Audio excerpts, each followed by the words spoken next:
പത്രോസിന്റെ ഒന്നാം ലേഖനം 1-ാം അധ്യായം 3 മുതൽ 7 വരെയുള്ള വാക്യങ്ങൾ നമുക്ക് വായിക്കാം. പത്രോസിന്റെ ഒന്നാം ലേഖനം 1-ാം അധ്യായം 3 മുതൽ 7 വരെയുള്ള വാക്യങ്ങൾ.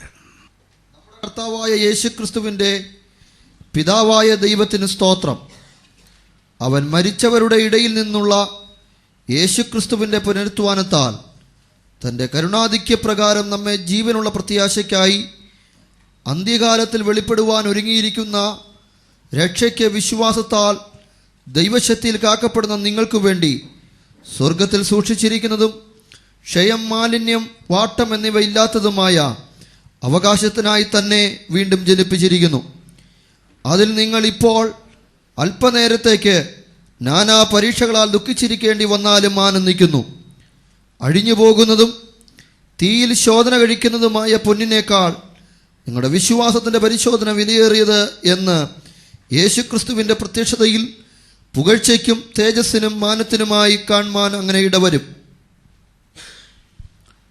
നമ്മൾ അടുത്ത ഭാഗത്തേക്ക് പ്രവേശിക്കുന്നു. വേദപുസ്തകം വായിക്കുമ്പോൾ ചില ഭാഗങ്ങൾ വളരെ ആഴമുള്ളതായിട്ട് തോന്നാറുണ്ടല്ലോ. അങ്ങനെ അതിഗംഭീരമായ ഒരു ഭാഗമായിട്ടാണ് ഇത് എനിക്ക് പലപ്പോഴും തോന്നിയിട്ടുള്ളത്. എല്ലാ തിരുവെഴുത്തും പ്രധാനപ്പെട്ടതാണ്, എങ്കിലും വ്യത്യാസമുണ്ട്. ഇതിനകത്ത് ഫുൾ സ്റ്റോപ്പ് ഇല്ലാതെ പോവുകയാണ്. വീണ്ടും ജനിപ്പിച്ചിരിക്കുന്നു എന്ന് 5-ാം വാക്യത്തിൽ ഫുൾ സ്റ്റോപ്പ് ഇടുമ്പോൾ 3-ാം വാക്യം ആരംഭിക്കുന്നത്, പുസ്തകം കൊണ്ടുവന്നിട്ടുള്ളവർ ദയവായി നോക്കുക, കർത്താവായ യേശുക്രിസ്തുവിൻ്റെ പിതാവായ ദൈവത്തിന് സ്തോത്രം.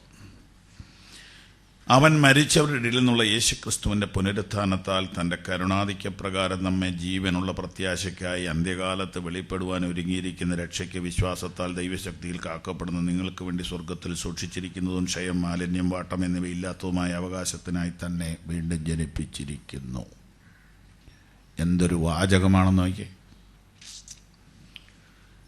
വീണ്ടും ജനിച്ചവരോട് പറയുകയാണ്,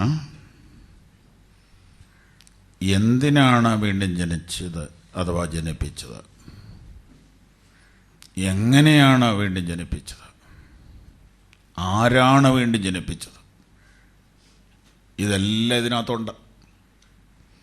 ആരാണ് വീണ്ടും ജനിപ്പിച്ചത്, എങ്ങനെയാണ് വീണ്ടും ജനിപ്പിച്ചത്? പിതാവായ ദൈവം തൻ്റെ പുത്രനായ യേശുക്രിസ്തുവിൻ്റെ കാൽവറിയിലെ മരണത്താലും പുനരുത്ഥാനത്താലുമാണ് നമ്മെ ഈ വീണ്ടും ജനന അനുഭവത്തിലേക്ക് നയിച്ചത്. അതുകൊണ്ട് പിതാവായ ദൈവത്തിന് സ്തോത്രമെന്ന് പറഞ്ഞ് തുടങ്ങുകയാണ്. അതിൻ്റെ പുറകിൽ ദൈവത്തിൻ്റെ കരുണയാണ് നിൽക്കുന്നത്. അവൻ്റെ കരുണാധിക്യപ്രകാരം അത് ജീവനുള്ള പ്രത്യാശ നമുക്ക് തരുന്നു. അത് നമുക്ക് ഇപ്പോഴത്തെ രക്ഷ മാത്രമല്ല, അന്ത്യകാലത്തിൽ വെളിപ്പെടുവാൻ ഒരുങ്ങിയിരിക്കുന്ന രക്ഷയ്ക്ക്. അപ്പം ഭാവികാല രക്ഷ, ആ ഭാവികാല രക്ഷയുടെ അനുഭവത്തിലേക്ക് നമ്മൾ എത്തുന്നത് വരെ നമ്മെ സൂക്ഷിക്കുന്നത് ദൈവശക്തി. അങ്ങനെ ദൈവശക്തിയിൽ സൂക്ഷിക്കപ്പെടുന്ന നിങ്ങൾക്ക് വേണ്ടി സ്വർഗത്തിൽ സൂക്ഷിച്ചിരിക്കുന്ന അവകാശം. അപ്പോൾ സ്വർഗത്തിൽ സൂക്ഷിച്ചിരിക്കുന്ന അവകാശത്തിന് വേണ്ടിയാണ് നമ്മെ വീണ്ടും ജനിപ്പിച്ചത്. ഒന്നുകൂടെ പറയാം, സ്വർഗത്തിൽ സൂക്ഷിച്ചിരിക്കുന്ന അവകാശത്തിന് വേണ്ടി ആണ് നമ്മെ വീണ്ടും ജനിപ്പിച്ചത്. മലയാള ബൈബിളിൽ തന്നെ എന്ന ആ വാക്ക് പ്രത്യേകം ശ്രദ്ധിച്ചാൽ നമ്മൾ നേരത്തെ ചിന്തിച്ച ചിന്തയോട് ഇതിനെ കണക്റ്റ് ചെയ്യാൻ പറ്റും.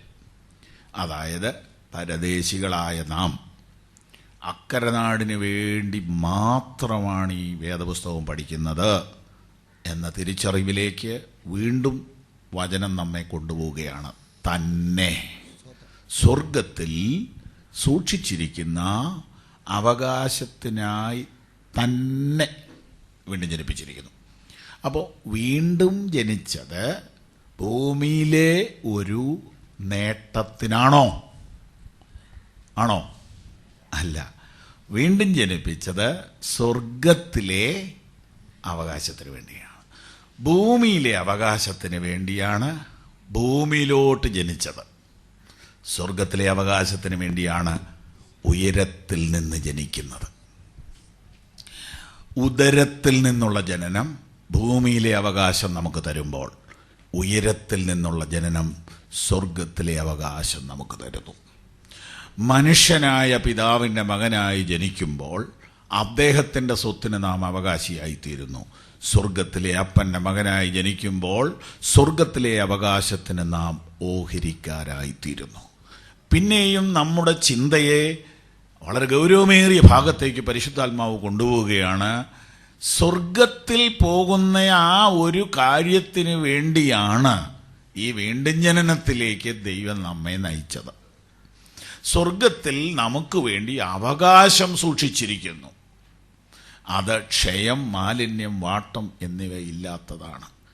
പൗലോസ്ലീഹായുടെ ഭാഷയിൽ പറഞ്ഞാൽ നമ്മുടെ പൗരത്വമോ സ്വർഗത്തിലാകുന്നു.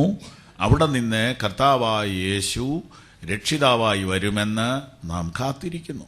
അവൻ സകലവും തനിക്ക് കീഴ്പ്പെടുത്താൻ കഴിയുന്ന തൻ്റെ വ്യാപാര ശക്തി കൊണ്ട് നമ്മുടെ താഴ്ചയുള്ള ശരീരത്തെ അവൻ്റെ മഹത്വമുള്ള ശരീരത്തോട് അനുരൂപമായി രൂപാന്തരപ്പെടുത്തും. നമുക്കിവിടെ നിലനിൽക്കുന്ന നഗരമില്ലല്ലോ, വരുവാനുള്ളതത്രേ നാം അന്വേഷിക്കുന്നത്.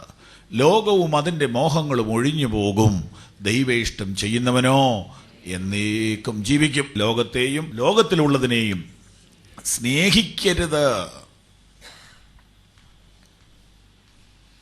നിങ്ങൾ കർത്താവായ യേശുവിനോട് കൂടെ ഉയർത്തെഴുന്നേറ്റിരിക്കുന്നുവെങ്കിൽ ഭൂമിയിലുള്ളതല്ല, ഉയരത്തിലുള്ളത് തന്നെ ചിന്തിപ്പീൻ, ഉയരത്തിലുള്ളത് അന്വേഷിക്കുവീൻ. ഇങ്ങനെ സ്വർഗീയമായ ചിന്തയും സ്വർഗീയമായ പ്രത്യാശയും നമ്മുടെ ഉള്ളിൽ തരുവാനാണ് സ്വർഗീയമായ ജനനം നമുക്ക് തന്നത്. ഉയരത്തിൽ നിന്ന് ജനിച്ചവന് മാത്രമേ ഉയരത്തിലെ ചിന്ത ഉണ്ടാകത്തുള്ളൂ. പരിശുദ്ധാത്മാവിനാൽ ജനിച്ചാൽ മാത്രമേ സ്വർഗത്തിലെ കാര്യങ്ങളെക്കുറിച്ചൊരു കണ്ണ് തുറക്കുകയുള്ളൂ. വീണ്ടും ജനിച്ചു കഴിയുമ്പോഴാണ് ദൈവരാജ്യത്തെക്കുറിച്ചുള്ള ചിന്ത വരുന്നത്. പുതുതായി ജനിക്കുന്നില്ല എങ്കിൽ ദൈവരാജ്യം കാണുവാൻ ആർക്കും കഴിയുകയില്ല. അപ്പോൾ ആത്മീക കാര്യങ്ങളെ കാണുവാനായിട്ടുള്ള കണ്ണ് തന്നെ ലഭിക്കുന്നത് വീണ്ടും ജനിക്കുമ്പോഴാണ്. അമ്മയുടെ ഉദരത്തിൽ നിന്നൊരു കുഞ്ഞ് പുറത്തേക്ക് വരുമ്പോൾ കണ്ണ് തുറക്കുക, ലോകം അത് കാണുകയാണ്. ഇന്ന് വരെ കാണാത്ത ഒരു സാമ്രാജ്യം കണ്ണ് തുറന്ന കൊച്ച് കാണുകയാണ്. ഇതുപോലെ വീണ്ടും ജനിച്ചു കഴിയുമ്പോൾ അകക്കണ്ണ് തുറന്നിട്ട് ഇന്ന് വരെ കാണാത്ത ദൈവീക സാധ്യതകളെ, രാജ്യത്തെ, മഹത്വത്തെ നാം കാണുകയാണ്. ആത്മീയമായ കണ്ണു തുറന്നാൽ മാത്രമേ സ്വർഗീയ കാര്യങ്ങൾ കാണാനോ ഗ്രഹിക്കാനോ സാധ്യമാകുകയുള്ളൂ. പ്രാകൃത മനുഷ്യൻ ദൈവരാജ്യത്തിൻ്റെ ഉപദേശം, ദൈവാത്മാവിൻ്റെ ഉപദേശം കൈക്കൊള്ളുന്നില്ല, അതവന് ഗ്രഹിക്കാൻ കഴിയുകയുമില്ല. ആകയാൽ വീണ്ടും ജനനം പ്രാപിച്ചവർക്ക് ലഭിക്കുന്ന ഏറ്റവും വലിയ അനുഗ്രഹം എന്ന് പറയുന്നത് അവർക്ക് അകങ്കണ്ണ് തുറക്കുന്നു. അകങ്കണ്ണ് തുറക്കുന്നതോടുകൂടെ ദൈവരാജ്യത്തിൻ്റെ കാഴ്ചകൾ കാണാൻ അവർക്ക് സാധിക്കുന്നു. സ്വർഗത്തിൽ സൂക്ഷിച്ചിരിക്കുന്നതും ക്ഷയം, മാലിന്യം, വാട്ടം എന്നിവ ഇല്ലാത്തതുമായ അവകാശത്തിനായി തന്നെ വീണ്ടും ജനിപ്പിച്ചിരിക്കുന്നു. എങ്ങനെയാണത് സംഭവിച്ചത്? കർത്താവായ യേശുവിൻ്റെ പുനരുത്ഥാനത്താൽ, അവൻ്റെ മരണത്താൽ, അവൻ്റെ പാപപരിഹാര യാഗത്താൽ ആണ് നമുക്കത് സാധ്യമാക്കി തന്നത്. അത് നമുക്ക് സാധ്യമാക്കി തരുവാൻ കർത്താവിൻ്റെ കാൽവറി മരണത്തെ നമുക്ക് ബോധ്യമാക്കി തരുന്നത് എങ്ങനെയാണ്? അത് വചനത്താലാണ്. അത് 1:23 കിടപ്പുണ്ട്. 1:23. കെടുന്ന ബീജത്താലല്ല, കെടാത്തതിനാൽ ജീവനുള്ളതും നിലനിൽക്കുന്നതുമായ ദൈവവചനത്താൽ തന്നെ നിങ്ങൾ വീണ്ടും ജനിച്ചിരിക്കുന്നു. എങ്ങനെയാണ് നിങ്ങൾ വീണ്ടും ജനിച്ചത്? വചനത്താലാണ്. വചനത്താൽ വീണ്ടും ജനിക്കുക എന്ന് പറഞ്ഞാൽ എന്താണ്? വചനം നമ്മെ വീണ്ടും ജനനത്തിനുള്ള വഴി കാണിച്ചു തരുന്നു. എന്ന് പറഞ്ഞാൽ എന്താണ്? 1 കൊരിന്ത്യർ 4:15, ഞാനല്ലോ നിങ്ങളെ സുവിശേഷത്താൽ ജനിപ്പിച്ചത്.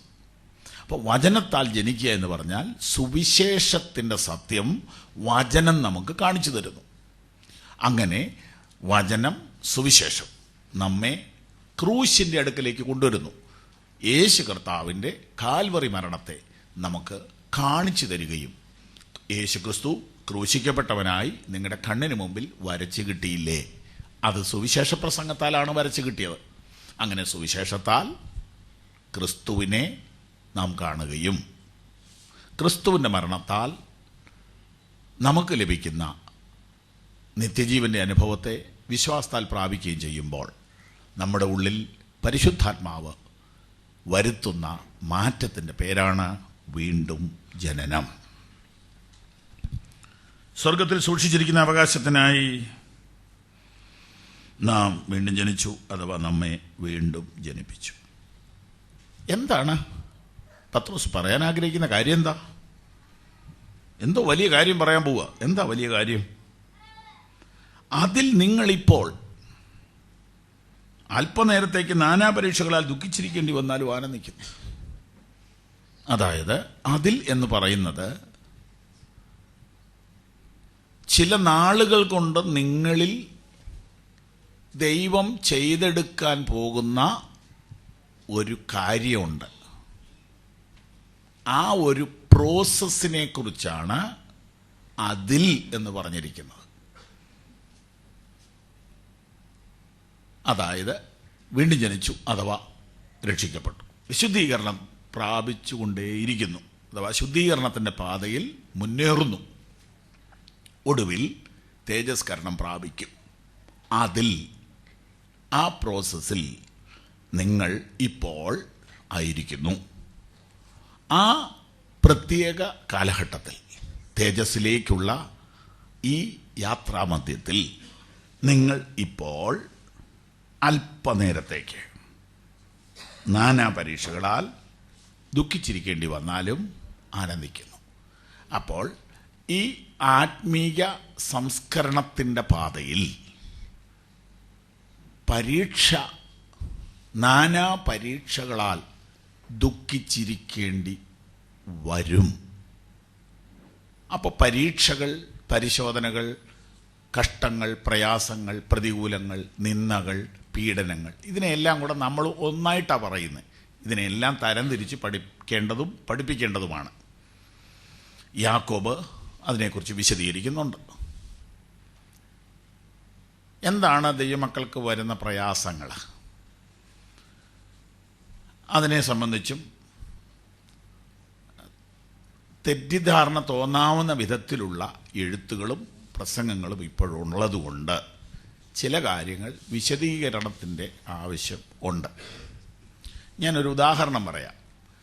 ഞാൻ കഴിഞ്ഞ ദിവസം ഒരു ടെലിവിഷൻ പ്രസംഗം കേൾക്കുക. എനിക്ക് ഇച്ചിരി സമയം കിട്ടിയപ്പോൾ കേട്ടു. ഹാർവസ്റ്റ് TV-യിലെ ഒരു പ്രസംഗമാണ്. ആ പ്രസംഗം എബ്രായർ 2-ാം അധ്യായത്തിൽ നിന്നാണ്.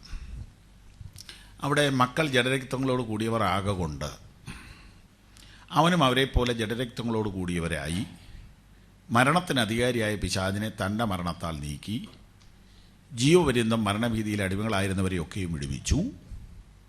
ആ വാക്യം വളരെ നന്നായിട്ട് വിശദീകരിക്കുന്ന ആ ക്ലാസ് എനിക്ക് വളരെ സന്തോഷം തോന്നി. ഞാൻ വീണ്ടും കേട്ടു. അടുത്ത വാക്യത്തിലേക്ക് കയറി. വിശദീകരിക്കുന്നവനും വിശദീകരിക്കപ്പെടുന്നവർക്കുമെല്ലാം ഒരുവനല്ലോ പിതാവ്. അത് ഹേതുവായി അവനവരെ സഹോദരന്മാരെന്ന് വിളിക്കാൻ ലജ്ജിച്ചില്ല. ആ വാക്യം വിശദീകരിച്ച് വന്നപ്പോൾ എനിക്ക് അതിനേക്കാൾ സന്തോഷം തോന്നി. കാരണം ഞാൻ പലപ്പോഴും ധ്യാനിച്ച് സന്തോഷിക്കുന്നൊരു വാക്യമാണത്.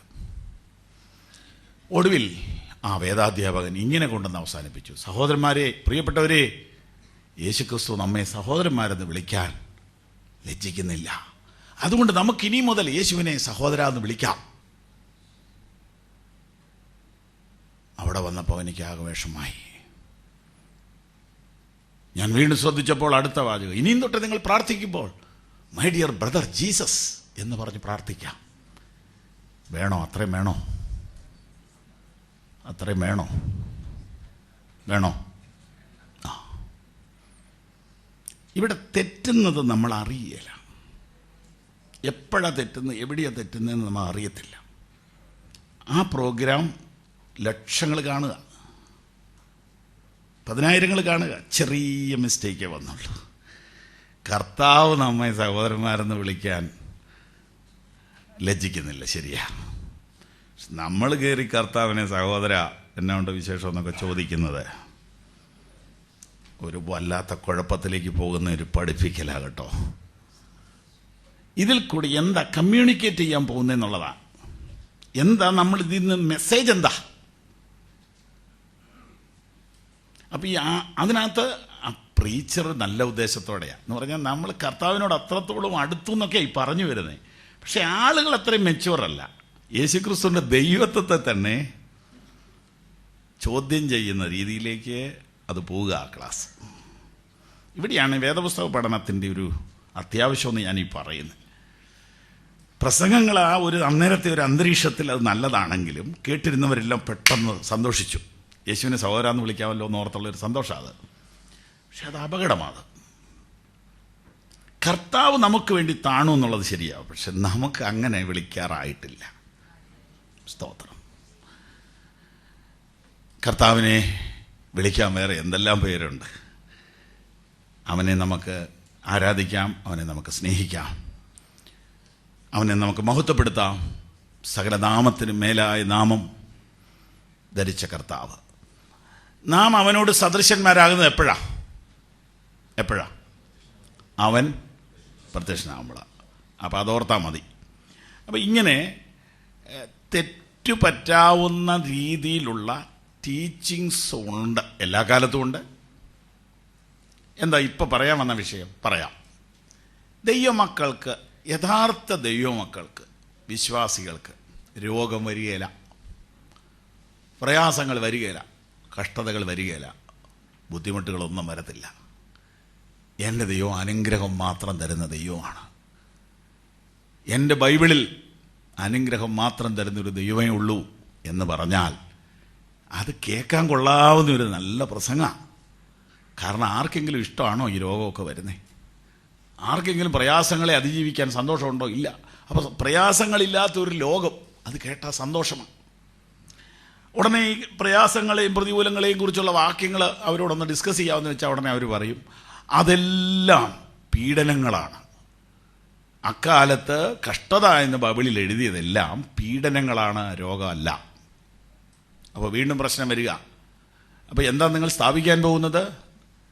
ദൈവമക്കൾക്ക് ഇങ്ങനെയൊന്നും വരികയില്ല. വന്നാൽ അവൻ ദൈവമക്കളല്ലെന്നാണോ എൻ്റെ അർത്ഥം? അപ്പോൾ ഇവിടെയെല്ലാം ആകെ കുഴപ്പത്തിലേക്ക് പോവുകയാണ് ടീച്ചിങ്. പ്രയാസങ്ങൾ, കഷ്ടങ്ങൾ, ബുദ്ധിമുട്ടുകൾ മനുഷ്യനെ അസ്വസ്ഥമാക്കുന്ന ഏത് സാഹചര്യത്തെയും കഷ്ടതയെന്ന് വിളിക്കാം. ഇതിനെക്കുറിച്ച് അപ്പോസ്തലൻ നമുക്ക് തരുന്ന സന്ദേശം ശ്രദ്ധിക്കുക.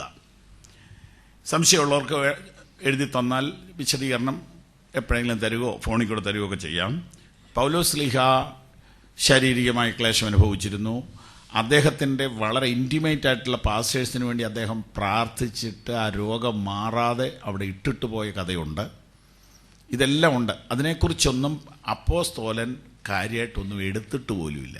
ഇതൊന്നും വലിയ ഗൗരവമായിട്ടൊന്നും പുള്ളി ചിന്തിച്ചിട്ടില്ല. കാരണം ഈ ശരീരം അല്ല താൻ പ്രധാനമായിട്ട് കണ്ടത്, ഇവിടുത്തെ ജീവിതവും അല്ല താൻ പ്രധാനമായിട്ട് കണ്ടത്, നിത്യതയും മെയിനായിട്ട് കണ്ടതുകൊണ്ട് ഇതൊന്നും അത്ര ഗൗരവമായിട്ട് എടുത്തിട്ടില്ല. രോഗം സൗഖ്യമാകുന്നുണ്ട്, ചിലയിടത്ത് സൗഖ്യമാകാതിരിക്കുന്നുണ്ട്, അതൊന്നും ഒരു വലിയ വിഷയമല്ല. നമ്മൾ ഇതിനെ തന്നെ അങ്ങ് ഫോക്കസ് ചെയ്ത് ഈ ശരീരത്തെയും ഈ ലോകത്തെയും ഗൗരവമായിട്ട് കാണാനല്ല വേദപുസ്തകം നമ്മെ പഠിപ്പിക്കുന്നത്. ഓക്കെ, അപ്പോൾ ഇങ്ങനെ രക്ഷിക്കപ്പെട്ടു, വീണ്ടും ജനിച്ചു, ദൈവരാജ്യത്തിൽ വന്നു, ദൈവപൈതലായി, തുടർന്നുള്ള ഈ ജീവിതയാത്രയിൽ അതിൽ നിങ്ങൾ ഇപ്പോൾ നാനാ പരീക്ഷകളാൽ ദുഃഖിച്ചിരിക്കേണ്ടി വന്നാലും വിവിധങ്ങളായ പ്രയാസങ്ങളിലൂടെ ആ സഭ കടന്നുപോയി. അന്നത്തെ ദൈവമക്കൾ അനുഭവിച്ചിട്ടുള്ള പ്രയാസ പ്രതികൂലങ്ങൾ നാവിനാൽ വർണ്ണിക്കാൻ കഴിയുന്നതല്ല. റോമൻ ചക്രവർത്തിമാരുടെ ഭരണകാലത്ത് ക്രിസ്തീയ സഭ കടന്നുപോയ പീഡനങ്ങൾ, അതിനെക്കുറിച്ചുള്ള ബുക്കുകളൊക്കെ വായിച്ചാൽ നമുക്ക് മനസ്സ് തകരും. അത്രമാത്രം പീഡനങ്ങളിലൂടെ ദൈവമക്കൾ കടന്നുപോയി, വിശുദ്ധന്മാർ കടന്നുപോയി. അങ്ങനെയുള്ള ആ കഷ്ടതയുടെ നടുവിലും ക്രിസ്തീയമായൊരു സന്തോഷം അവർക്കുണ്ടായിരുന്നു. ഇതാണ് ഈ മാർഗത്തിൻ്റെ ശക്തി. ഒന്ന് വായിച്ചേരെ, 2 കൊരിന്ത്യർ 8:1. സഹോദരന്മാരെ, മക്കദോനിയ സഭയ്ക്ക് ലഭിച്ച ദൈവകൃപ ഞങ്ങൾ നിങ്ങളോട് അറിയിക്കുന്നു. കഷ്ടത എന്ന കഠിന ശോധനയിൽ ആയിരുന്നിട്ടും അവരുടെ സന്തോഷ സമൃദ്ധിയും മഹാദാരിദ്ര്യവും ധാരാളം ഔദാര്യം കാണിപ്പാൻ കാരണമായി തീർന്നു. മക്കദോന്യ സഭയ്ക്ക് കൃപ ലഭിച്ചു, ഒരു പ്രത്യേക കൃപ. ആ കൃപ നമുക്ക് വേണോ വേണ്ടയോ എന്ന് ഇത് കേട്ട് കഴിയുമ്പോൾ നമുക്ക് തീരുമാനിക്കാം. വായിച്ചോ. കഷ്ടത എന്ന കഠിന ശോധനയിൽ ആയിരുന്നിട്ടും അവരുടെ സന്തോഷ സമൃദ്ധിയും മഹാദാരിദ്ര്യവും ധാരാളം ഔദാര്യം കാണിപ്പാൻ കാരണമായി തീർന്നു. മനസ്സിലായോ? ശ്രദ്ധിക്കാമെങ്കിൽ രസകരമായ ഒരു വാക്യമാണത്. 1, കഷ്ടതയെന്ന കഠിന ശോധന എന്ന് പറഞ്ഞാൽ കഷ്ടതയുടെ ക്ലൈമാക്സ്. അടുത്ത വാചകം എന്താ? കഷ്ടതയെന്ന കഠിന ശോധനയിലായിരുന്നിട്ടും. വായിച്ചു. അവരുടെ സന്തോഷ സമൃദ്ധി. രണ്ടാമത്തേത് സന്തോഷ സമൃദ്ധി എന്ന് പറഞ്ഞാൽ സന്തോഷത്തിന്റെ ഏറ്റവും ഉയർന്ന അനുഭവം. അടുത്ത വാചകം മഹാദാരിദ്ര്യവും, ദാരിദ്ര്യത്തിന്റെ ഏറ്റവും ഉയർന്ന അനുഭവം അഥവാ ഏറ്റവും താഴത്തെ അനുഭവം. ധാരാളം ഔദാര്യം കാണിപ്പാൻ. അടുത്തത് ഔദാര്യത്തിന്റെ ഏറ്റവും ഉയർന്ന അനുഭവം. 4 ക്ലൈമാക്സ് ഈ വാക്യത്തിലുണ്ട്. കഷ്ടതയുടെ ക്ലൈമാക്സ്, സന്തോഷത്തിന്റെ ക്ലൈമാക്സ്, ദാരിദ്ര്യത്തിന്റെ ക്ലൈമാക്സ്, ഔദാര്യത്തിന്റെ ക്ലൈമാക്സ്. ഇതാ കൃപ, ഇതാണ് കൃപ. മനസ്സിലാവുന്നുണ്ടോ? ഒന്നുകൂടെ പറയാം. കഷ്ടതയുടെ ഏറ്റവും കൂടിയത് അവരനുഭവിച്ചു. ബൈബിളിലെ വാക്കുകൾക്ക് അതിശയോക്തി ഇല്ലല്ലോ. കഷ്ടത എന്ന കഠിന, അപ്പൊ അതെന്തായിരിക്കും? ആ സമയത്ത് അവർക്ക് എന്തുണ്ട്? സന്തോഷ സമൃദ്ധി. ഇതാണ് ദൈവകൃപ, ഇതാ ദൈവകൃപ. ഈ കൃപ വേണോ? വേണ്ട പാസ്സായി. കഷ്ടത അങ്ങ് ഇല്ലാതെയാക്കുന്ന ഒരു കൃപ തരാമെന്നല്ലേ. അപ്പൊ കഷ്ടത ഇല്ലാത്തൊരു കൃപയാണ് ആളുകൾ ആഗ്രഹിക്കുന്നത്. പക്ഷെ ബൈബിൾ അതല്ല തരുന്നത്, അതിനേക്കാൾ കൂടിയതാന്നേ. എന്താ അതിനേക്കാൾ കൂടിയതെന്ന് പറഞ്ഞാൽ അതിൻ്റെ നടുവിലും സന്തോഷിക്കാൻ കഴിയുകയാണെങ്കിൽ അതല്ലേ വലുത്. മറ്റേത് ഇല്ലാതെയാക്കിയുള്ള കുഴപ്പം എന്നാണെന്നറിയോ? വരുമോ എന്നുള്ള പേടി കാണും, അല്ലേ? ഇപ്പൊ കഷ്ടത ഇല്ലാതെയാക്കുക ദൈവമക്കൾക്ക്. പക്ഷെ ദൈവമക്കളുടെ സ്വന്തത്തിൽപ്പെട്ടവർക്ക് കഷ്ടത വരുമ്പോഴോ? ഇപ്പൊ നിങ്ങൾ ഒരു രോഗിയെ കാണാൻ പോകുമ്പോൾ നിങ്ങൾക്ക് ആദ്യം വരുന്ന ഫീലിംഗ് എന്നാ? ആ രോഗം എനിക്ക് വന്നാൽ എങ്ങനെ ഇരിക്കും, അല്ലേ? ഏത് രോഗിയെ കാണാൻ പോയാലും ഉടനെ നമുക്ക് അതേ ഭാഗത്തൊക്കെ വേദന വരും. സ്തോത്രം. നടുവേദനക്കാരനെ കാണാൻ പോരുന്ന വഴി ശരീരം തളരുന്ന പോലെ തോന്നുക, കാരണം പുള്ളിക്കാരനെ തളർന്നു. അപ്പൊ കഷ്ടതയെ ഇല്ലാതെയാക്കി കിട്ടാൻ നിങ്ങൾ ചിന്തിച്ചാൽ നിങ്ങൾ ജീവിതകാലം മുഴുവൻ അതിനെ പേടിച്ചുകൊണ്ടിരിക്കും. എന്നാൽ കഷ്ടതയുടെ നടുവിൽ സന്തോഷിക്കുന്ന കൃപ കിട്ടിയാൽ നിങ്ങൾക്കത് നിസ്സാരമായിട്ട് തോന്നും. എത്ര പേർക്ക് ഞാൻ പറയുന്നത് മനസ്സിലാവുന്നുണ്ട്? ഇനി നല്ലത് ഏത് ചീത്ത ഏതെന്നുള്ളതല്ല വിഷയം, ബൈബിൾ എന്താ പഠിപ്പിക്കുന്നതെന്നുള്ളതാണ് നമ്മുടെ വിഷയം. ബൈബിൾ പഠിപ്പിക്കുന്നത് കഷ്ടത ഇല്ലാത്ത ജീവിതമല്ല, കഷ്ടതയിൽ സന്തോഷിക്കുന്ന ജീവിതമാണ്. സ്തോത്രം. ഇനി അടുത്ത ക്ലൈമാക്സ് നോക്കി. അവർക്ക് കഷ്ടത മാത്രമല്ല, എന്തും കൂടി ഉണ്ട്? ദാരിദ്ര്യം, മഹാദാരിദ്ര്യമുണ്ട്. ഉടനെ ഒരു വാക്യം അപ്പുറം കിടപ്പുണ്ട്. നമ്മുടെ കർത്താവായ യേശു ക്രിസ്തു സമ്പന്നനായിരുന്നിട്ടും അവൻ്റെ ദാരിദ്ര്യത്താൽ നിങ്ങൾ സമ്പന്നരാകേണ്ടതിന് നിങ്ങൾ നിമിത്തം ദരിദ്രനായി തീർന്നു. നമ്മളെ സമ്പന്നരാക്കാൻ യേശു ഭൂമിയിൽ വന്നു. സമ്പന്നരാകാൻ ഇഷ്ടമുള്ളവരെല്ലാം കൈ ഉയർത്തിക്ക്. ഇപ്പം വേണ്ട, ആർക്കാ ഇഷ്ടമില്ലാതെ എല്ലാവരും കൈ ഉയർത്തി. പക്ഷേ ആര് സമ്പന്നരായി? പറഞ്ഞയാൾ മാത്രം. ക്ഷമിക്കണം അങ്ങനെ പറഞ്ഞതിൽ. വേദവചനത്തിലെ കൃത്യമായ ഉപദേശമേ നിലനിൽക്കുകയുള്ളൂ. മറ്റേതൊരു കുറേ കാലം ഒരു പ്രകമ്പനം ഉണ്ടാക്കാനേ പറ്റുള്ളൂ. ഒരാവേശം സൃഷ്ടിക്കാനാണ് ഉദ്ദേശിക്കുന്നതെങ്കിൽ ഇതൊക്കെ നല്ലതാണ്. നിലനിൽക്കുന്ന ഒരു തലമുറയെ ദൈവവചനത്തിന് വേണ്ടി വളർത്താനാണ് ആഗ്രഹിക്കുന്നതെങ്കിൽ തിരുവെഴുത്തിന്റെ സത്യങ്ങൾ മനസ്സിലാക്കണം.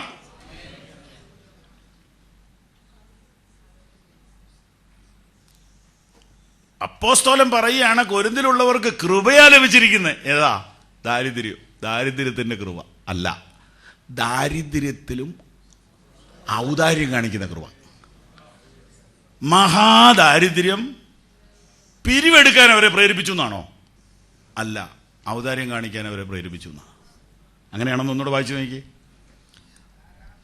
അവരുടെ സന്തോഷ സമൃദ്ധിയും മഹാദാരിദ്ര്യവും ധാരാളം ഔദാര്യം കാണിപ്പാൻ കാരണമായി തീർന്നു. ഞാൻ ഇങ്ങനെ ഒരു വ്യാഖ്യാനം, ഒരു ഉദാഹരണം പറയാം.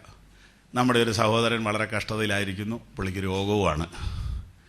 നമ്മൾ കാണാൻ പോയപ്പോൾ 2-3 സഹോദരന്മാരുടെ നിന്നൊക്കെ ഒരു ചെറിയ പിരിവെടുത്തു. അങ്ങനെ ഒരു 500 രൂപ കവറിനകത്തിട്ടു. ഒറ്റയ്ക്ക് കൊടുക്കാം, എന്നാലും പിരിവെടുത്ത് കൊടുക്കുന്നതാണല്ലോ ഒരു സുഖം. അങ്ങനെ ഒരു 500 രൂപ കവറിനകത്തിട്ടുകൊണ്ട് നമ്മൾ പോവാം. അങ്ങനെ ചെന്ന് പ്രാർത്ഥിച്ച് സ്തോത്രം ചെയ്തേച്ച് കഷ്ടതയെല്ലാം കണ്ടു, പ്രാർത്ഥിച്ചു. പോരാൻ നേരത്ത് ഈ കവറ് പുള്ളിയുടെ പോക്കറ്റിലോട്ട് ഇട്ടപ്പം പുള്ളി മറ്റേ കൈ കൊണ്ട് 1000-ൻ്റെ കവറ് നമ്മുടെ പോക്കറ്റിലോട്ടിട്ടു. പിടികിട്ടിയോ ഞാൻ പറഞ്ഞത്? എങ്ങനെ ഇരിക്കും? അയ്യോ ബ്രദറെ വേണ്ട. അല്ലല്ല, എൻ്റെ ഒരു സന്തോഷമാണ്, ഇത് ഇരിക്കട്ടെ. ഇത് മേടിച്ചുകൊണ്ട് നമ്മൾ ചെന്ന് പുറത്തിറങ്ങിയിട്ട് തുറന്നു നോക്കിയപ്പോൾ നമ്മളൊന്ന് ഞെട്ടും. അതൊരു വല്ലാത്ത ഞെട്ടലായിരിക്കും. കാരണം നമ്മൾ കൊടുത്തത് എത്രയാ, കിട്ടിയത് എത്രയാ? ഇതിന് കൃപ വേണം. ഇതിന് പൈസ മാത്രം ഉണ്ടായപ്പോൾ എന്ത് വേണം? കൃപ വേണം. പൈസ ഉണ്ടായാലൊന്നും കൊടുക്കാനൊക്കെ ഇല്ല, കൃപ ഉണ്ടെങ്കിലേ കൊടുക്കാൻ പറ്റുള്ളൂ. കൊടുക്കാതിരിക്കുന്നത് കൃപയല്ല, കൊടുക്കുന്നതാണ് കൃപ. പലരും പല പിരിവുകളും പറഞ്ഞെങ്കിലും ഒരു പൈസ പോലും ഈ 2014 കൊടുക്കാതിരിക്കാൻ ദൈവം എനിക്ക് കൃപ തന്നു എന്ന് പറയരുത്. സ്തോത്രം. ഇതൊക്കെ ഇങ്ങനെ പറയുന്നത് എന്തിനാണെന്നറിയോ? മാനസാന്തരം എന്ന് പറഞ്ഞ മാറ്റം വരേണ്ട പല മേഖലകളുണ്ട്. സ്തോത്രം. ഞാനൊരു നല്ല പാട്ടിൻ്റെ ഇങ്ങനെ CD കൊടുക്കുന്നിടത്തുനിന്ന് ഇങ്ങനെ മേടിക്കാനായിട്ട് ഇങ്ങനെ തീരുമാനമായി. ഇതുണ്ടല്ലോ, ഒരു ഡിസിഷൻ മേക്കിംഗ് ഉണ്ടല്ലോ, എടുക്കണോ വേണ്ടയോ, നല്ലതാണോ എന്നൊക്കെ മറിച്ച് നോക്കിയിട്ട് ഞാൻ പേഴ്സ് എടുത്തപ്പോൾ എൻ്റെ അടുത്ത് നിന്ന വളരെ സാമ്പത്തിക സൗകര്യമുള്ളൊരു വിശ്വാസി അച്ചായൻ എന്നെ തോണ്ടിച്ച് പറയാ, ഞാൻ മേടിച്ചിട്ടുണ്ട്, കോപ്പി എടുത്ത് തരാം. അതിൽ എഴുതിയിട്ടുണ്ട് കോപ്പി എടുക്കരുതെന്ന്. കോപ്പി എടുക്കരുത് അതിൽ എഴുതിയിട്ടുണ്ട്. എന്നെ തോണ്ടിച്ച് പറയാ, ഞാൻ മേടിച്ചിട്ടുണ്ട്, കോപ്പി എടുത്ത് തരാം. മാറ്റം വന്നിട്ടില്ല, വെറുതെ ഗ്ലോറി എന്ന് പറയുന്നതേ ഉള്ളൂ. ആ പാവപ്പെട്ടവൻ 2.5 ലക്ഷം രൂപ മുടക്കിയ കാസറ്റ് ഇറക്കിയത്. അതിനെ ഡ്യൂപ്ലിക്കേറ്റ് ചെയ്ത് തരാവുന്ന രക്തത്താൽ ജയം എന്നും കൂടെ ചേർക്കും അതിൻ്റെ കൂട്ടത്തിൽ. എന്താ ചെയ്യുക? അവിടെ ആ ഔദാര്യം ഇതുവരെ അകത്ത് കയറിയിട്ടില്ല. അവനെ പറ്റിച്ചതിലുള്ള സന്തോഷ. ഈ സാധനത്തിന് ആ മാറ്റം വരേണ്ടത്. പോട്ടെ, ഞാൻ ഈ കഴിഞ്ഞ ദിവസം ഒരു സാറിനോട് പറഞ്ഞു, നമ്മളെ ഒന്നും പറ്റിക്കാൻ ആർക്കും പറ്റുകയില്ല ബ്രദറെ. 50 രൂപ അവൻ കൂടുതൽ മേടിച്ചോ, നമ്മളെ പറ്റിക്കാൻ പറ്റുകയില്ല. നീ അങ്ങനെയൊന്ന് ഉറയ്ക്ക്. ദൈവപൈതലിനെ പറ്റിക്കാൻ പറ്റുമോ? എൻ്റെ മോനെ പറ്റിച്ചാൽ എന്നെ പറ്റിക്കുന്നതിന് തുല്യല്ലേ? അങ്ങനെയാണ് എന്നെ പറ്റിച്ചാൽ എൻ്റെ കർത്താവിനെ പറ്റിക്കുകയല്ലേ? അതുകൊണ്ട് അങ്ങനെയൊന്നും പേടിക്കേണ്ട, ഔദാര്യം മനസ്സിലാക്കണം. ധാരാളം ഔദാര്യം കാണിക്കാൻ കാരണമായി, ധാരാളം ഔദാര്യം കാണിക്കാൻ. കണ്ടോ എന്തൊരു വ്യത്യാസമാ! ഇതിനാണ് കൃപ. മക്കതോന്യ സഭയ്ക്ക് ലഭിച്ച കൃപ ഞാൻ നിങ്ങളോട് പറയാം. കഷ്ടത എന്ന കഠിന ശോധനയിലും ഭയങ്കര സന്തോഷം. അതാണ് ദൈവകൃപ. ദാരിദ്ര്യത്തിന് നടുവിലും ഔദാര്യം, ദാരിദ്ര്യത്തിന് നടുവിലും ഔദാര്യം. ഇതിൻ്റെ പേരാണ് ദൈവകൃപ. ഒന്ന് പ്രാർത്ഥിക്കണേ. ഇതാണ് ബൈബിൾ നമുക്ക് തരുന്ന പവർ. അതാണ് ഈ വാക്യത്തിലെ വിശദീകരണം. അതിൽ നിങ്ങളിപ്പോൾ നാനാപരീക്ഷകളാൽ ദുഃഖിച്ചിരിക്കേണ്ടി വന്നാലും ആനന്ദിക്കുന്നു. അപ്പോൾ 7-ാം വാക്യം നമുക്ക് എന്താ തരുന്നത്? ദുഃഖവും ആനന്ദവും. 6-ാം വാക്യം. അതെ, 6-ാം വാക്യം നമുക്ക് തരുന്നത് ദുഃഖവും ആനന്ദവും. ദുഃഖവും ആനന്ദവും ഒരുമിച്ച് പോകാൻ നമ്മെ പഠിപ്പിക്കുന്ന മാർഗമാണ് പുതിയ നിയമം. ദുഃഖം ഇല്ലാതാക്കുന്ന മാർഗമല്ല, ദുഃഖത്തെ കവിയുന്ന ആനന്ദം അനുഭവിക്കാൻ നമ്മെ പഠിപ്പിക്കുന്ന മാർഗമാണ് തിരുവചനം. Praise the Lord. ദുഃഖങ്ങൾ പല വിധത്തിൽ വരാം, പക്ഷെ അതിനെല്ലാം അതിജീവിക്കുന്ന സന്തോഷം ദൈവം നമുക്ക് തന്നില്ലേ? നോർത്ത് നോക്കിയേ. ഞാൻ കർത്താവിനെ സ്തുതിക്കുന്നു. എന്നിട്ട് അതിന് വിശദീകരണത്തിലേക്ക് കിടക്കുകയാണ്. അതിൽ നിങ്ങൾ ഇപ്പോൾ അല്പനേരത്തേക്ക് നാനാപരീക്ഷകളാൽ ദുഃഖിച്ചിരിക്കേണ്ടി വന്നാലും, അവിടെ ഓരോ വാക്കുകൾ പഠിച്ചാലേ പ്രയോജനമുള്ളല്ലോ. ഇപ്പോൾ ബൈബിൾ വായിച്ച് തീർക്കാൻ അല്ല നമ്മൾ ഈ മീറ്റിംഗ് വെച്ചത്. അതിൽ നിങ്ങൾ ഇപ്പോൾ എന്ന് പറഞ്ഞാൽ നിങ്ങൾ നീതീകരിക്കപ്പെട്ടതേ ഉള്ളൂ, തേജസ്കരിക്കപ്പെടാൻ പോകുകയാണ്. ഈ ഒരു പ്രോസസ്സിൽ നിങ്ങൾ നാനാപരീക്ഷകളാൽ ദുഃഖിച്ചിരിക്കേണ്ടി വന്നാലും ആനന്ദിക്കണം. എന്തുകൊണ്ട്? നാം തേജസ്സിലേക്കാണ് നടക്കുന്നത്. നമ്മിൽ വെളിപ്പെടുവാനുള്ള തേജസ് വിചാരിച്ചാൽ ഈ കാലത്തിലെ കഷ്ടങ്ങൾ സാരമില്ല. അപ്പം തേജസ് വിചാരിക്കുമ്പോഴേ കഷ്ടതയുടെ കാഠിന്യം കുറയത്തുള്ളൂ. ഓക്കെ, അടുത്ത പ്രയോഗം അല്പനേരം എന്നുള്ള പ്രയോഗമാണ്. ഈ അല്പനേരം എന്നുള്ള പ്രയോഗം മനസ്സിലാക്കണമെങ്കിൽ പൗലോസ് ശ്ലീഹായുടെ വാക്കുകൾ ഇതിനോട് യോജിപ്പിച്ച് പഠിക്കുന്നത് നല്ലതാണ്. 2 കൊരിന്ത്യർ 4:7. 2 കൊരിന്ത്യർ 4:7. നൊടി നേരത്തേക്കുള്ള ഞങ്ങളുടെ ലഘുവായ കഷ്ടം അത്യന്തം അനവധിയായി തേജസ്സിന്റെ നിത്യഘനം ഞങ്ങൾക്ക് കിട്ടുവാൻ ഹേതുവാകുന്നു. സ്തോത്രം. അതിനകത്തെ വാക്കുകൾ പഠിക്കാം. നൊടിനേരം. നൊടിനേരം ഒന്ന് കാണിക്കാവോ? അതെ, കറക്റ്റ്. എനിക്ക് അത്ര ശബ്ദമില്ല. നൊടിനേരം. അടുത്തത് ലഘു. ലഘുവായ കഷ്ടം. എന്തായി ലഘുവായ കഷ്ടം? 2 കൊരിന്ത്യർ 11:23. ഞാൻ ഏറ്റവും അധികം അധ്വാനിച്ചു, അധികം പ്രാവശ്യം തടവിലായി, അനവധി അടി കൊണ്ടു. ലഘുവായ അടിയാ അല്ലേ? ഇതെല്ലാം കൂടെ ചേർത്താണ് 4:17 ലഘുവായ കഷ്ടം. ഇത് പറയുന്നത് നമുക്കെല്ലാം ഇതുപോലെ അടി കിട്ടണം എന്നാഗ്രഹിച്ചിട്ടല്ല, കിട്ടരുതെന്ന് ആഗ്രഹിക്കുന്നു. പക്ഷെ കിട്ടിയാലും നമ്മൾ തോക്കുകയില്ല. കാരണം അത്ര വലിയ പവറാണ് ഈ വീണ്ടും ജനിച്ചപ്പോൾ കിട്ടിയിട്ടുള്ളത്. പേടിക്കേണ്ട, അത് എല്ലാവർക്കും കിട്ടിയിട്ടുണ്ട്. അത് വെളിപ്പെടണമെങ്കിൽ മറ്റേത് വരണം. സത്യമായി പറയുന്നത്. ഈ പീഡനങ്ങളിലൂടെ പോകുന്ന ദൈവമക്കളുടെ കാര്യങ്ങൾ നമ്മൾ ഈ ഇൻ്റർനെറ്റിലും SMS-ലൂടെയൊക്കെ വരുമ്പോൾ നമ്മുടെ ചങ്ക് തകരുന്നുണ്ട് ഇല്ലേ? അതെ പ്രിയപ്പെട്ടവർ, ഞാൻ അതിനെ വല്ലാതെ അങ്ങ് ഭാരപ്പെട്ട് എൻ്റെ മനസ്സ് കലങ്ങി. ഞാൻ അറിയാവുന്ന ചില നോർത്ത് ഇന്ത്യയിലൊക്കെ പ്രവർത്തിക്കുന്ന വിശ്വസന്മാരായ ദൈവദാസ്, ആ ഒറീസയിലെ സംഭവത്തിൽ എനിക്ക് വളരെ അടുത്തറിയാവുന്നൊരു ദൈവദാസനെ ഞാൻ ഈ SMS ഫോർവേഡ് ചെയ്തു. എന്നിട്ട് ഞാൻ ചോദിച്ചു, ഇതിനെക്കുറിച്ചൊരു വിശദീകരണം തരാമോ? അതുകൊണ്ട് എനിക്ക് മറുപടി തരിക, അച്ഛനതൊക്കെ ഡിലീറ്റ് ചെയ്ത് കളയാവോ? ഇതെന്താ? പിള്ളേരോട് പറഞ്ഞാൽ അത് ചിലതെല്ലാം വ്യാജമായിരിക്കും, ചിലത് സത്യവുമായിരിക്കും. അപ്പം നമ്മൾ എന്നാ ചെയ്യേണ്ടത്? നമ്മളിത് കേട്ട് പേടിക്കാനൊന്നും അല്ല. ഇതിനകത്ത് ഒരു സത്യം എനിക്ക് ആ സമയങ്ങളിലാണ് പിന്നെ മനസ്സിലായത്.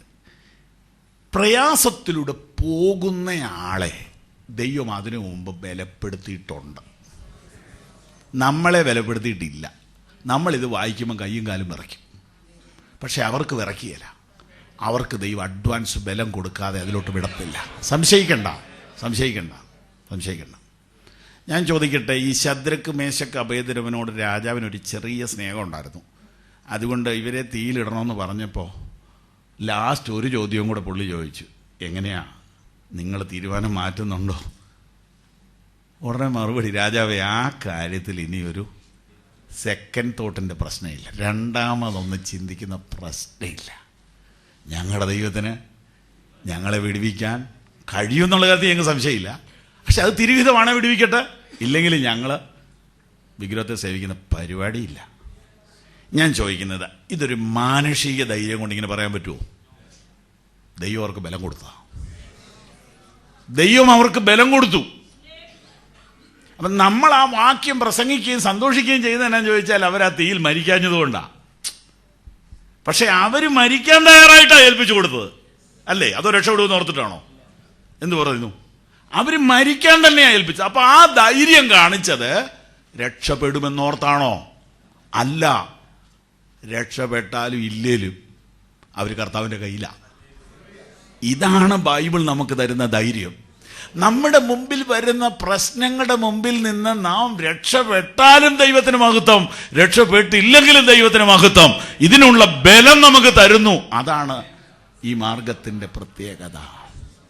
അപ്പൊ പ്രിയപ്പെട്ടവരെ, എവിടെയെങ്കിലും ആകട്ടെ, നോർത്ത് ഇന്ത്യയിലോ ലോകത്തിലെ എവിടെയെങ്കിലും കഠിന പരിശോധനയിലൂടെ ഒരു ദൈവ പൈതൽ കടന്നു പോകുന്നെങ്കിൽ അത് കണ്ട് നമ്മൾ അമിത ഭാരപ്പെട്ട് തളരരുത്. അതുപോലെ ഒരു സാഹചര്യത്തിലൂടെ ഞാൻ പോകുമോ ദൈവമേ? നീ പോകുകയാണെങ്കിൽ നിനക്കതിനുള്ള ബലം തരാതെ നിന്നെ അതിലെ വിടത്തില്ല. നിങ്ങൾക്ക് സഹിക്കാവുന്നതിന് മീതെ പരീക്ഷ വരികയില്ല. ദൈവം വിശ്വസ്തൻ. സ്തോത്രം. അപ്പൊ നമ്മുടെ വിഷയം ലഘു എന്ന് പറയാൻ കാരണം എന്നാ? അപ്പോസ്തലൻ അത്രമാത്രം ദൈവത്താൽ ബലപ്പെട്ടിരിക്കുക. അപ്പൊ കൊരിന്ത്യർ ലേഖനത്തിൽ നിന്ന് വായിച്ചുകൊണ്ടിരിക്കുന്ന ഭാഗം നമുക്കൊന്ന് നോക്കാം. 2 കൊരിന്ത്യർ 11:23 വായിച്ചുകൊണ്ടിരിക്കുന്നത്. ഞാൻ പലപ്പോഴും പ്രാണഭയത്തിലായി. പിന്നെ യഹൂദന്മാരാൽ ഞാൻ ഏറ്റവും അധികം അധ്വാനിച്ചു, അധികം പ്രാവശ്യം തടവിലായി, അനവധി അടി കൊണ്ടു, പലപ്പോഴും പ്രാണഭയത്തിലായി. യഹൂദരാൽ ഞാൻ 1 കുറയെ 40 അടി 5 വട്ടം കൊണ്ടു. 1 കുറയെ 40 അടി 5 വട്ടം. 5 വട്ടം. 40 അടിക്കാനാണ് വിധി, ഓർഡർ. അടിക്കുന്നയാൾ എണ്ണം തെറ്റാതിരിക്കാൻ വേണ്ടി അയാളുടെ വകയായിട്ട് 1 കുറയ്ക്കാറുണ്ട്. കാരണം ഈ അടിച്ചു വരുമ്പം 1, 2, 3 അറിയാതെ 41 ആയാൽ ഈ അടിച്ചവനെ തിരിച്ചടിക്കാൻ വകുപ്പുണ്ട്. അതുകൊണ്ട് അവൻ്റെ വകയായിട്ട് 1 കുറയ്ക്കുമെന്നാണ് പറയുന്നത്. അപ്പം അതാണ് ഈ എഴുതിയിരിക്കുന്നത്, 1 കുറയെ. അപ്പം ഇതിങ്ങനെ പബ്ലിക് മീറ്റിങ്ങിൽ ഒരാൾ വായിച്ചപ്പോൾ ഇങ്ങനെ വായിച്ചു, 1 കുറയാതെ 40 അടി. അർത്ഥം ഇത്രയേ ഉള്ളൂ, 40 അടി വീതം. എത്ര പ്രാവശ്യം കൊണ്ടു? 5 വട്ടം. 5 വട്ടം, 200 അടി. സ്തോത്രം. ഈ ഒരു പാവപ്പെട്ട മനുഷ്യൻ ഇത്രയും അടി കൊണ്ടിട്ട് ജീവിച്ചിരുന്നല്ലോ. സുവിശേഷം നിമിത്തം 1 അടിയെങ്കിലും കൊണ്ടിട്ടുള്ളവരെന്ന് കൈവക്കാവോ? ഒരാളെ കണ്ടു, 2, 3, 4. ദൈവം നിങ്ങളെ അനുഗ്രഹിക്കട്ടെ. ഞാനും നിങ്ങളുടെ കൂടെ ഉണ്ട്. അടി, എനിക്ക് അടിയെ പേടിയാണ്, ഉള്ള സത്യം പറയാമല്ലോ. പക്ഷെ പേടി മാറിയത് എപ്പോഴാണെന്നറിയോ? അടി കിട്ടിയപ്പോഴാണ്. പാലക്കാട് വെച്ചാണ് കിട്ടിയത്. കിട്ടിയപ്പോൾ പേടി മാറി. അപ്പോൾ നമ്മുടെ എം പൗലോ സാറാണ് ഇപ്പം ജീവിച്ചിരിക്കുന്നവരിൽ അടി കൂടുതൽ കിട്ടിയെന്നാണ് എനിക്ക് തോന്നുന്നത്. അപ്പോൾ പുള്ളിക്കാരൻ പറയുന്നത്, ഈ കുളിക്കാനായിട്ട് ഇങ്ങനെ ഈ കുളത്തിൻ്റെ കരയിൽ പോയി നിൽക്കും. തണുപ്പ് കാരണം ഇങ്ങനെ നിൽക്കുമ്പം ചേട്ടൻ പിടിച്ച് തള്ളും. വെള്ളത്തിൽ വീണാൽ പിന്നെ തണുപ്പില്ല. ഇതാണ് ഇതിൻ്റെ മാർഗം. എവിടെ വെച്ചേലും 1 കിട്ടിയാൽ പിന്നെ ഈ പേടിയങ്ങ് മാറും. ഇത്രയേ ഉള്ളൂ. പൗലോസ് വളരെ കൂടുതൽ അടി കൊണ്ടു. സ്തോത്രം. ഒരിക്കൽ കല്ലേറ് കൊണ്ടു, 3 വട്ടം കപ്പൽ ചേതത്തിലാവപ്പെട്ടു.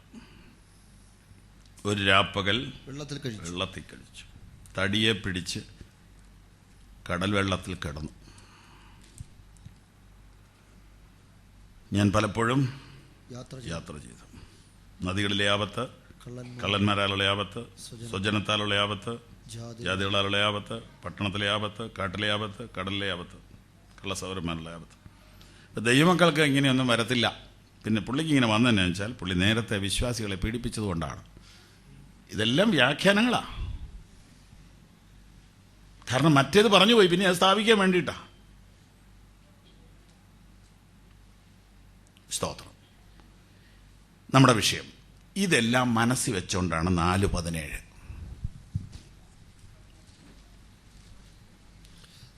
നേരത്തേക്കുള്ള ഞങ്ങളുടെ ലഘുവായ കഷ്ടം അത്യന്തം അനവധിയായി തേജസ്സിന്റെ നിത്യഘനം ഞങ്ങൾക്ക് കിട്ടുവാൻ ഹേതുവാകുന്നു. ആമേൻ.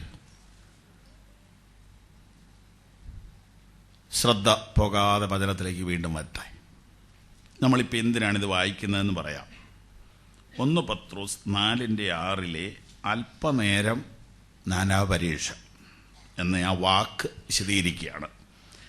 നൊടി നേരത്തേക്കുള്ള ഞങ്ങളുടെ ലഘുവായ കഷ്ടം.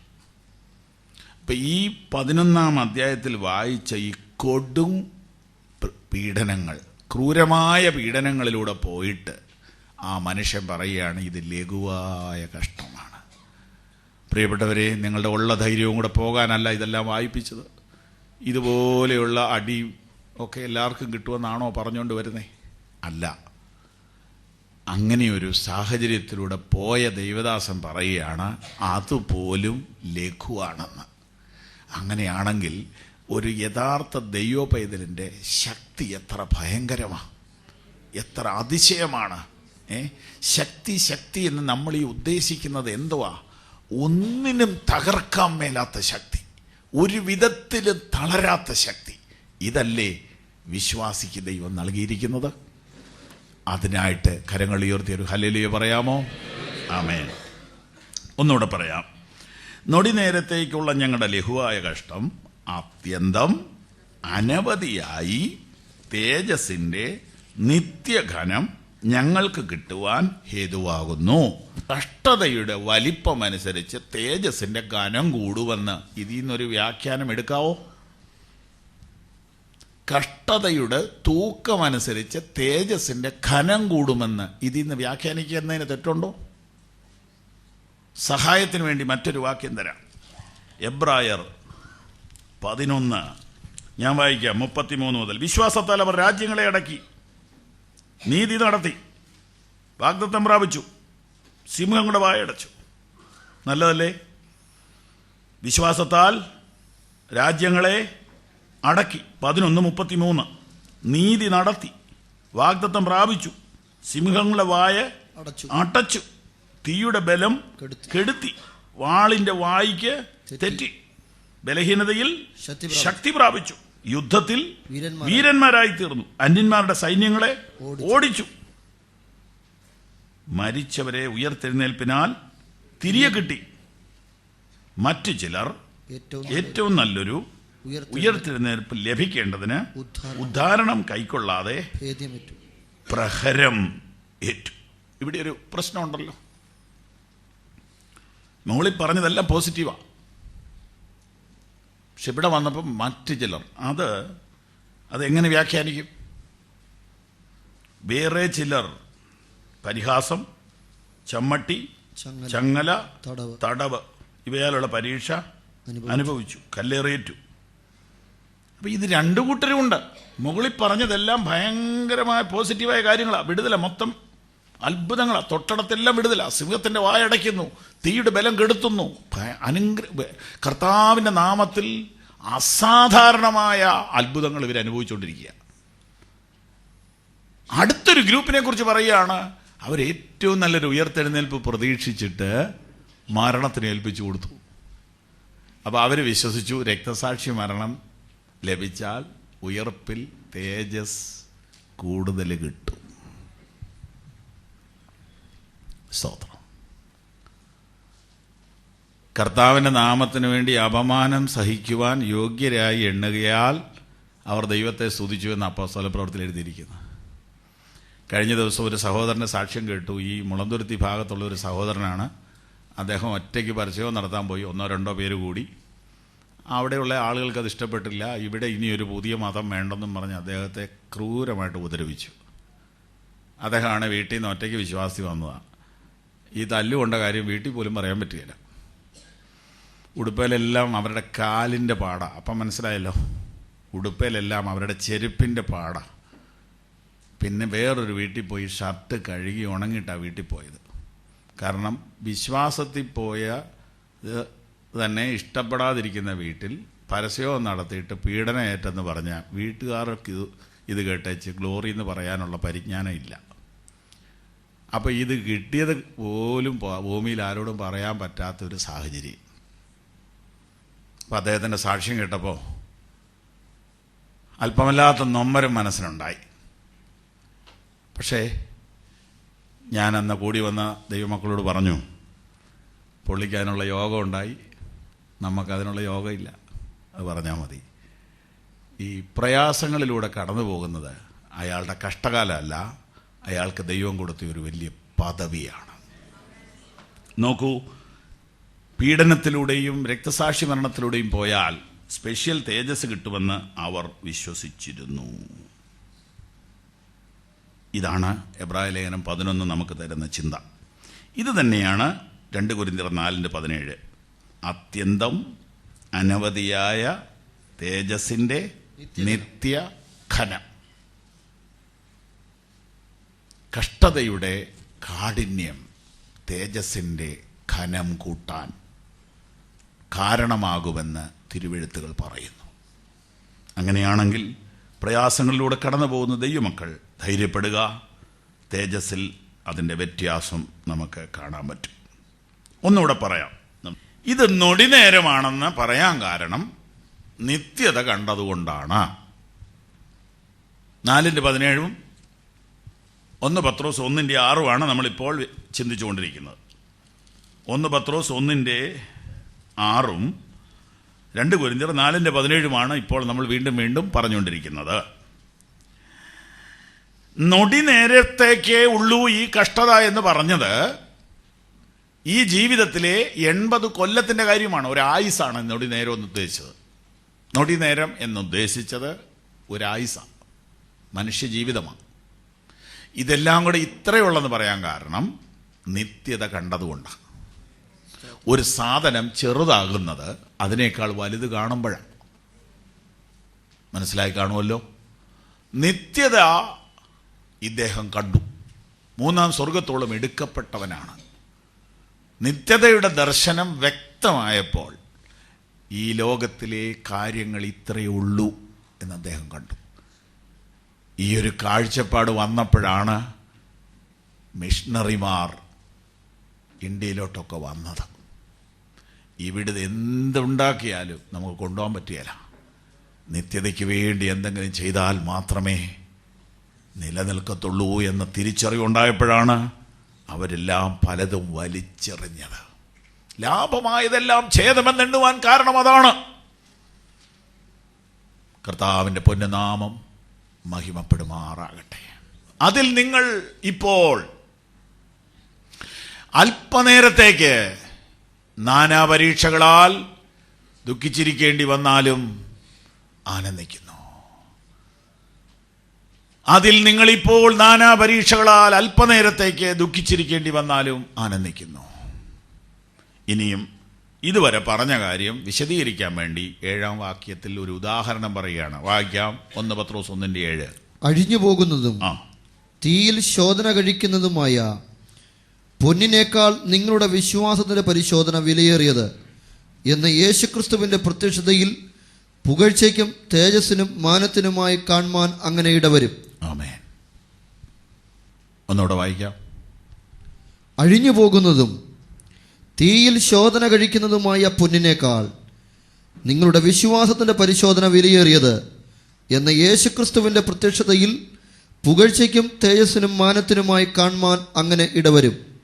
മോളി പറഞ്ഞ കാര്യത്തിന് ഭൂമിയിൽ നിന്നൊരു ഉദാഹരണം. ആ ഉദാഹരണം ഇതാണ്. സ്വർണം തീയിൽ ഇടുന്നു.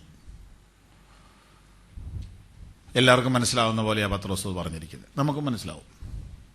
സ്വർണം തീയിൽ ഇടുന്നത് പോലെയാണ് വിശ്വാസി പരിശോധനയിലൂടെ കടന്നു പോകുന്നത്.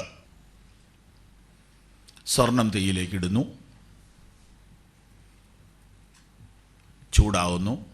ചൂടാക്കുന്നു. അതിന് പ്രത്യേക ടെമ്പറേച്ചർ വരുമ്പോൾ ആ സാധനം തിരിച്ചെടുക്കുന്നു. എടുത്തിട്ട് പ്രത്യേക ഉപകരണത്തിലൂടെ അതിനെ രൂപഭംഗി വരുത്തുന്നു, ഷെയ്പ്പ് ചെയ്യുന്നു. ഇങ്ങനെ ഷെയ്പ്പ് ചെയ്യാൻ വേണ്ടിയാണ് തീയിലോട്ടിട്ടത്. അങ്ങനെ ഷെയ്പ്പ് ചെയ്ത് വേണ്ടി വന്നാൽ ഒന്നുകൂടെ തീയിലിടും, വേണ്ടി വന്നാൽ ഒന്നുകൂടെ ഇടും. അങ്ങനെ എടുത്ത് അതിന് ചില ഭാഗം മുറിച്ച് കളയും, ഷേപ്പ് മാറ്റും. ഇങ്ങനെയൊക്കെ ചെയ്ത് ഈ സാധനം പുറത്തെടുക്കുമ്പോൾ ഈ ഇട്ടയാളുടെ മനസ്സിൽ ഒരു ചിത്രമുണ്ട്. ആ ചിത്രമായോ നോക്കും, ഭയങ്കര സന്തോഷമായി. പിന്നെ ഈ സാധനം നേരത്തേക്കാൾ വില കൂടുതലാണ്. പിന്നെ ഇതിന് ഭയങ്കര ഡിമാൻഡാണ്. അങ്ങനെ ഇത് വിൽക്കുന്നു. ഇതുപോലെ വിശ്വാസിയെ ഈ പരിശോധനയിലൂടെ കടത്തിവിടുമ്പോൾ അവൻ രൂപഭംഗിയുള്ളവനായിത്തീരുന്നു, അവൻ അധികം തേജസ് ഉള്ളവനായിത്തീരുന്നു, അധികം ശോഭയുള്ളവനായിത്തീരുന്നു എന്നല്ലേ ഇവിടെ എഴുതിയിരിക്കുന്നേ? അതെ. നമുക്കെന്ത് പഠിക്കാം?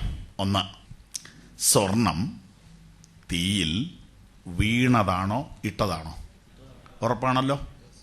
അപ്പം ഇത് അബദ്ധം പറ്റിയതാണ്, ബൈ ചാൻസിൽ വന്നതാണ് എന്ന് പറയാൻ പാടില്ല. ഇത് ഇട്ടതാണ്. 2, ഇട്ടതാണെങ്കിൽ ഇട്ടവനൊരു ഉദ്ദേശം ഉണ്ട്. 3, ഇട്ടവൻ്റെ അറ്റൻഷൻ പൂർണ്ണമായും അതിന്മേൽ തന്നെ ആയിരിക്കും. ശരിയല്ലേ? സ്വർണം തീയിലിട്ടയാള് അതിലോട്ട് തന്നെ നോക്കിയിരിക്കും, അല്ലേ? 3. 4, ഇട്ടവന് ഇതിൻ്റെ ചൂട് കൺട്രോൾ ചെയ്യാൻ അറിയാം. ആവശ്യത്തിൽ അധികം വരത്തില്ല, ആവശ്യത്തിൽ കുറവും വരത്തില്ല. ഉദ്ദേശിച്ച ചൂടേ വരത്തുള്ളൂ. അത് കൃത്യമായിരിക്കും, കാരണം വിലയുള്ള സാധനം ഇട്ടിരിക്കുന്നത്. ഓക്കെ.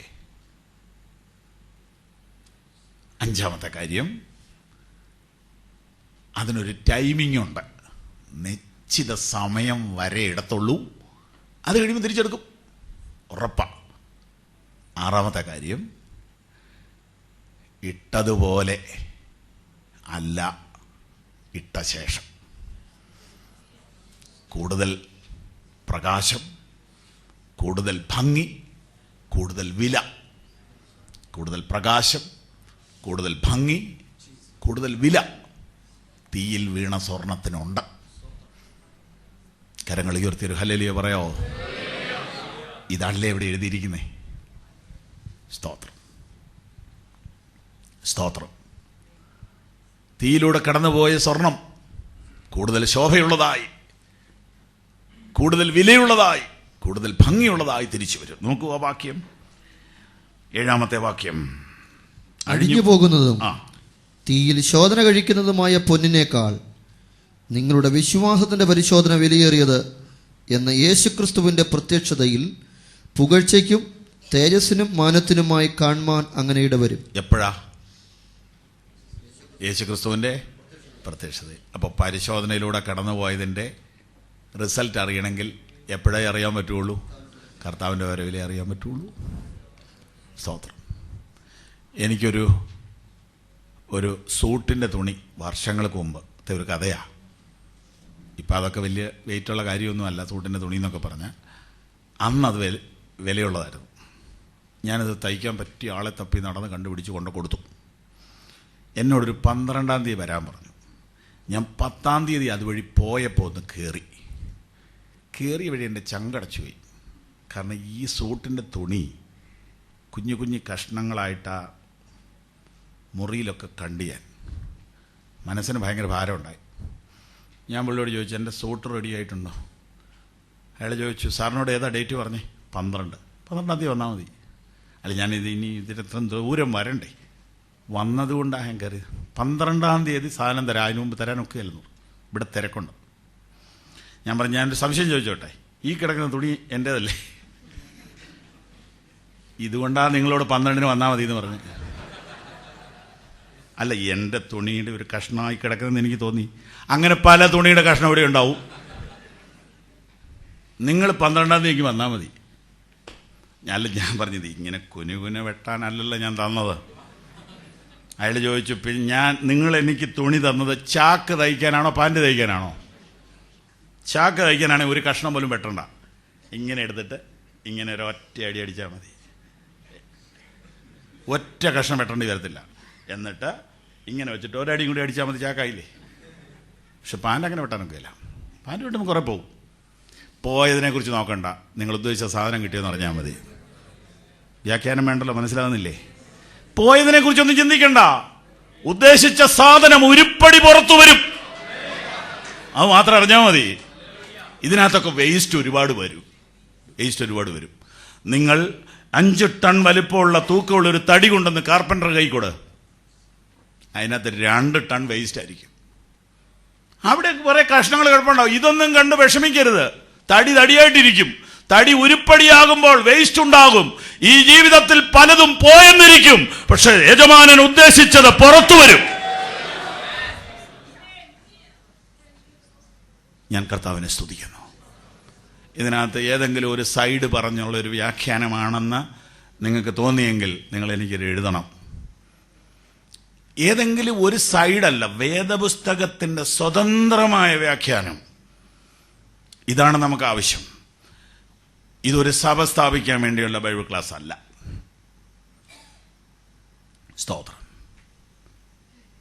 ഈ കാലഘട്ടത്തിൽ ധാരാളം മീറ്റിങ്ങുകൾ നടക്കുന്ന പട്ടണമാണ് എറണാകുളം. ധാരാളം ആളുകൾ കർത്താവായ യേശുവിനെ സ്നേഹിക്കാനും ബൈബിളിൻ്റെ സത്യങ്ങളിലേക്ക് വരാനും ദൈവം ഇടയാക്കിക്കൊണ്ടിരിക്കുന്നു. എന്നാൽ അവർ തേജസ്സിലേക്ക് നയിക്കപ്പെടണം. ഈ ലോകത്തിൻ്റെ ചിന്തകളാൽ വലഞ്ഞ് ഈ ലോകത്തിനു വേണ്ടി ഓടുന്നവരായി തീരാതെ, ഭൗതിക കാര്യങ്ങൾക്ക് വേണ്ടി ഓടുന്ന ഒരു പ്രസ്ഥാനമായി ഇത് തീരാതെ, നിത്യതയ്ക്ക് വേണ്ടി ഓടുന്ന ഒരു സമൂഹമായി ഇത് മാറണം. അതിനാണ് ഈ വചന ധ്യാനം. ഇന്നത്തെ ക്ലാസ് ഇവിടെ നിർത്താൻ പോവുക. നമ്മളിന്ന് 1 മുതൽ 7 വരെയുള്ള വാക്യങ്ങൾ ഒരുവിധം വേഗത്തിൽ ധ്യാനിച്ചു. ഇവിടെ നമ്മളിന്ന് അവസാനിപ്പിക്കാൻ പോകുന്നു. എന്താണ് ഈ 3 മുതൽ 7 വരെ? 1, 2 വാക്യം മുഖവുരയാണ്. അതിനകത്തുനിന്ന് നമ്മൾ പ്രധാനപ്പെട്ട 4 കാര്യം ചിന്തിച്ചു. അല്ലെങ്കിൽ 3 പറയാം. ആര്, ആർക്ക്, എന്തിന് എന്നതിനകത്ത് വിശുദ്ധീകരണം, അനുസരണം, രക്തത്താൽ തളിക്കപ്പെടുക, എല്ലാം കൂടെ കൂട്ടിയാൽ ഒന്ന് തന്നെയാണ്, വിശുദ്ധീകരണമാണ്. ആ വിശുദ്ധീകരണത്തിൽ നമ്മുടെ പങ്ക് അനുസരണം, ദൈവത്തിൻ്റെ പങ്ക് രക്തം തളിക്കൽ. ശുദ്ധീകരണത്തിൽ നമുക്കൊരു പങ്കുണ്ട്, ദൈവം അത് ചെയ്യും. നമുക്ക് തന്നെ ശുദ്ധീകരണം സാധ്യമല്ല. നാം വചനമനുസരിക്കാൻ തയ്യാറായാൽ കർത്താവ് നമ്മെ ശുദ്ധീകരിക്കാൻ തയ്യാറാണ്. അതേ പാതയിൽ നാം മുമ്പോട്ട് പോകുമ്പോൾ നാം രക്ഷിക്കപ്പെട്ടു, വരുവാൻ പോകുന്ന രക്ഷ പ്രാപിക്കാൻ ഒരുങ്ങുന്നു. സ്വർഗത്തിൽ സൂക്ഷിച്ചിരിക്കുന്ന അവകാശത്തിനായി നാം വളരുന്നു. ആ യാത്രയിൽ പരീക്ഷകളിലൂടെ, പരിശോധനകളിലൂടെ നാം കടന്നു പോകുമ്പോൾ അത് സ്വർണം തീയിലൂടെ കടന്നു പോകുന്നത് പോലെ ആകുന്നു എന്ന് പരിശുദ്ധാത്മാവ് നമ്മോട് പറയുന്നു. അങ്ങനെയാണെങ്കിൽ ആ ഒരു തിരിച്ചറിവോടെ നമുക്ക് ഇന്നത്തെ ക്ലാസ്സിന് സമാപനം കുറിക്കാം. കണ്ണുകളടയ്ക്കാം, നമുക്ക് പ്രാർത്ഥിക്കാം.